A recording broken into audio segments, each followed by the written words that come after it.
पद्मनाभं सुरेशम् विश्वाधारं गगनसदृशं मेघवर्णं शुभाङ्गम् लक्ष्मीकान्तं कमलनयनं योगिविद्यानगम्यम् वन्दे विष्णुं भवभयहरं सर्वलोकैकनाथम्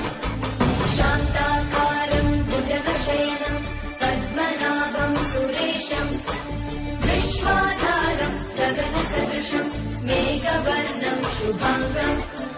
लक्ष्मीकान्तं कमलनयनं योगिविद्यानगम्यम् वन्दे